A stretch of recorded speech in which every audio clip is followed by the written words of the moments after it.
This is the cabin, and this is the tent. We're learning how to cut, and we're frying Jigs dinner.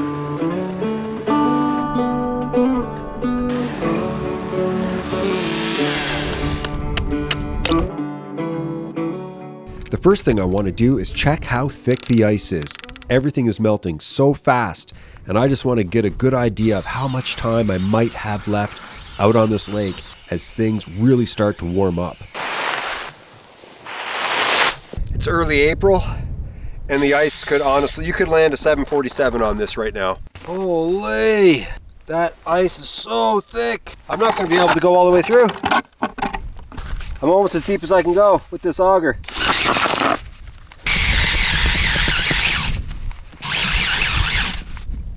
Whoa, there we go.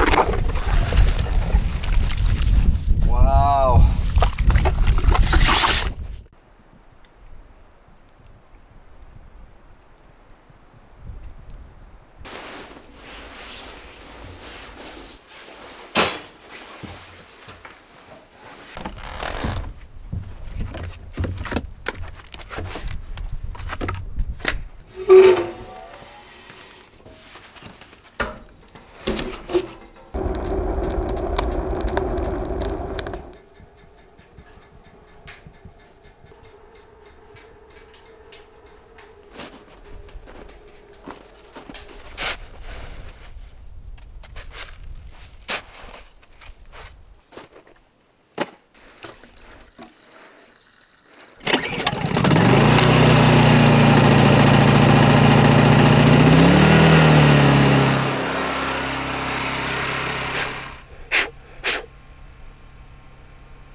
I really need to get in a better habit of taking care of my stuff. Like, I do a pretty good job of taking care of my stuff, but chainsaws I'm not the best at when it comes to upkeep. And I probably should have like an air compressor. But this shop vac, or whatever you want to call it, is fine. It's working quite well, just sucking everything out. And I just want to keep it clean, right? Because these things will get clogged up, especially if you're dealing with wood that's a little bit green.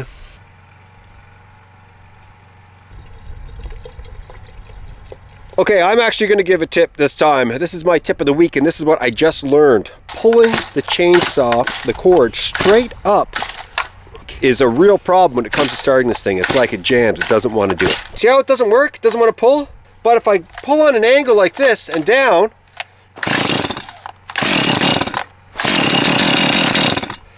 I don't have choke on.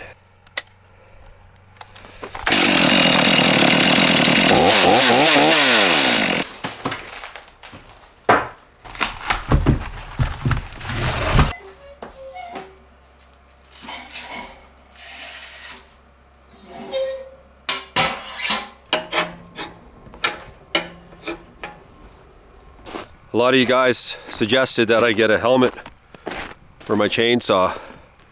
And I did have one in my early chainsaw career, and it broke. So I just picked up a replacement on the way today. What I'm going to show you guys now is a trick by Chuck Porter Outdoors. And I saw him doing this on his most recent video, and if you don't know who he is, I suggest you go check it out. I'll put his link in the description. He's got a great outdoor channel. And he's from Labrador, and that's where I grew up. And so I love watching Chuck do his thing, and he knows his stuff. He really does know his stuff. And he's got this trick when it comes to cutting down trees. As you guys can see, I've cut a straight line across with the chainsaw. And I'm not like cutting a wedge into the tree. I'm just going to cut straight across, leave my chainsaw in there, and then push the tree over when it's done. My first time trying this, and I didn't do it right.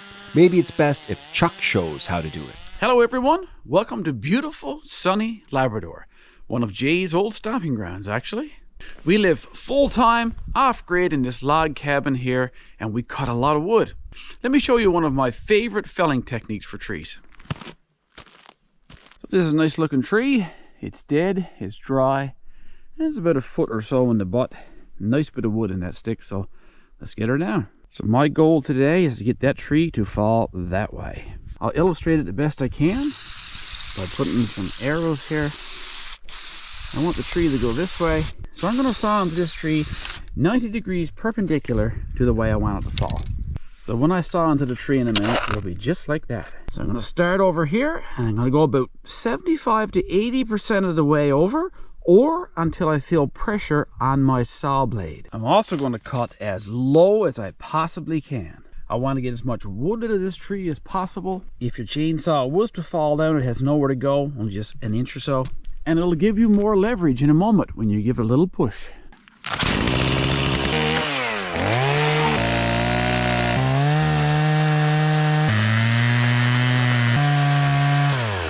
So I'm about 75% of the way through. I can feel a little bit of pressure on my saw bar, which is exactly where you want to stop, right there. That's the perfect place. And of course I want it to go this way. My saw blade is completely perpendicular.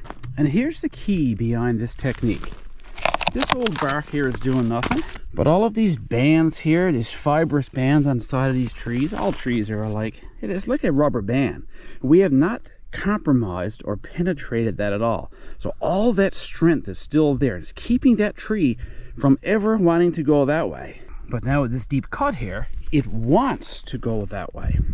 And nothing has changed in the vertical stature of this tree because that saw blade has taken over the space that was there before. So that means it's not going to lean that way. So it's kind of cool in that you just don't have to panic. Now I'm just going to go up here and reach up as high as I can and give it a little push with one hand.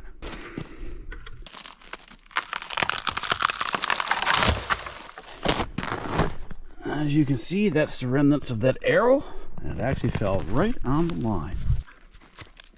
Well guys, that's my favorite felling technique right there. I've been using it for about 30 years. Nothing's perfect. I'm no expert, but it works for me. Hopefully it'll work for you. Thanks for checking in. Now it's back to Jay.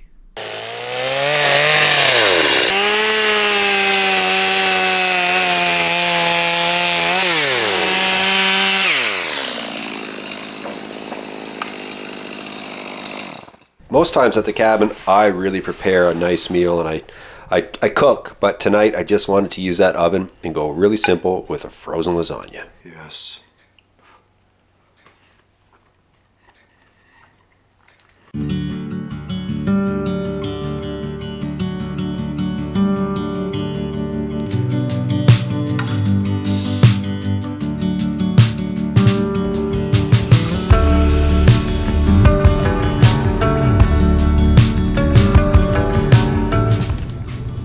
Stove did an amazing job last night. It's been going now for about 9 hours.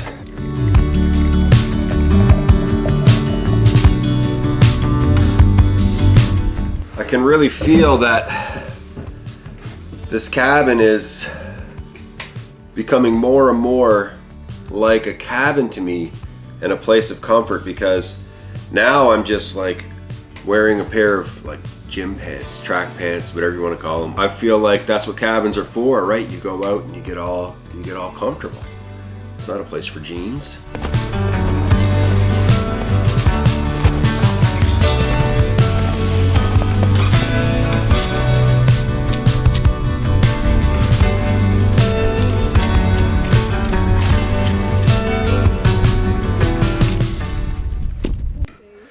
We put a log, a little end table log, up in the loft, and I got quite a few comments from you guys to strip the bark.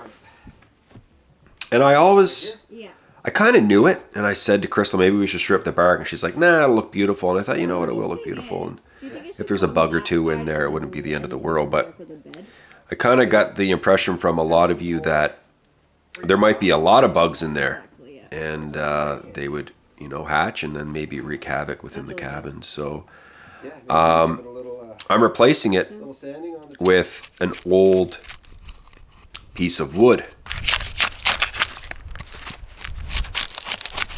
The bark comes off really, really easily. The other one is nice and big and beautiful, and I did strip the bark from it, but it needs time.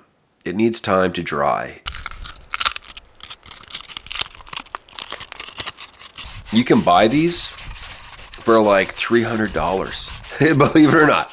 People go out there, they cut down a tree, they cut it into lengths, they take off the bark, they sand it, they varathane it, and then they sell them for a ton of money. And just knowing that I can do it for free, a little bit of elbow grease, and just a little bit of time and effort. And it just makes me feel great knowing that I don't have to spend such an obscene amount of money.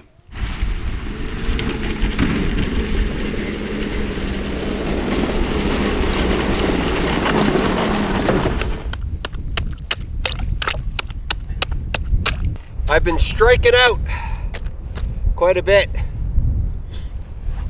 when it comes to fishing here. The first few times it was no problem.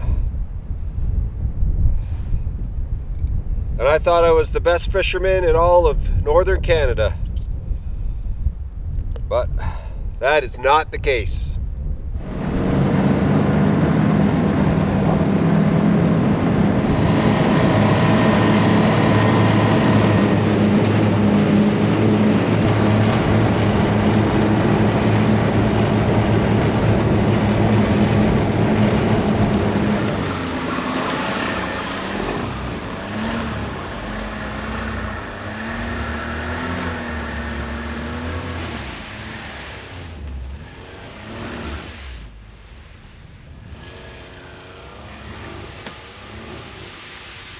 This tent's unbelievable.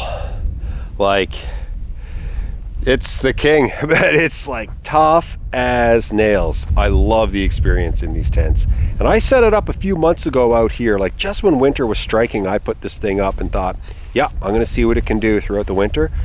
And it's the toughest yet. It's fast to set up and you can get camping right away, and that's what I really love about it. And they're the warmest tents in the world. Like, they're double walled, and you get that stove going in there, and it doesn't matter if it's minus 5,000 outside, you are warm in that tent. It's incredible how fast they heat up and how they retain the heat due to that double wall construction. It is perfect in here, man. There's a little bit of ice and snow built up in the back. I'm gonna need to get rid of that right now. There's a risk, like if I left this up for another few weeks, there'd be a risk that it would just rip the tent, which would ruin it, right? Oh my. Left myself in a situation here. I don't have a shovel with me. And I know, I should always have a shovel with me, I know. I just didn't think it was gonna be this bad. It's crazy. This pad is like fully inflated. It is nuts. I blew this thing up, pumped it up, whatever you want to call it, months ago, and it's still in really good shape.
That wind is wicked out there, man.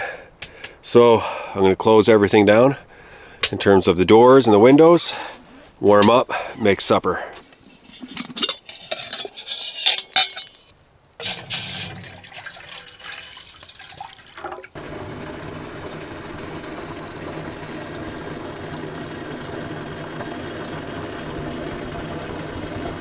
This right here is a traditional Newfoundland and Labrador meal. It's called Jigs dinner, and this is salt beef right here, and it's really salty meat, and I love it. You have to boil it for a long time. So you boil the meat for like 4 or 5 hours, and in the last like 40 minutes or so, this is what I do anyway, I put in my turnip and I boil the turnip. And then after about 20 minutes or so, I put in my, if I can find it here, potatoes. Yep. So then I'll boil the potatoes with about 25 minutes left. Carrots. I don't want everything too mushy. And then I put cabbage on top. It's all boiling with the meat. And now what I'm going to do is I'm going to cut it up and I'm going to fry it. And I have a little bit of gravy here. Gravy. And what I'm going to do is I'm going to put the gravy on top, and then I'm going to cover it in ketchup.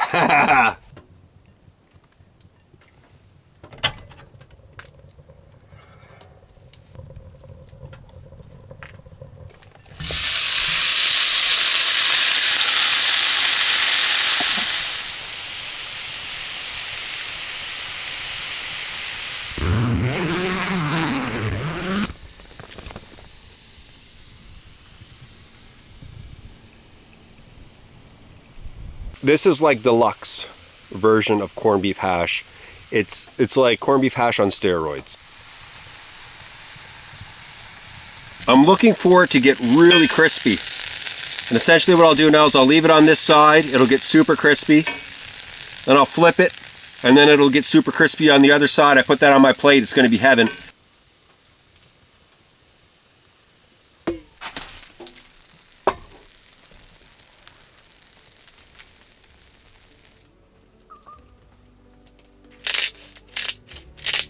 That is piping hot. It's almost like stew.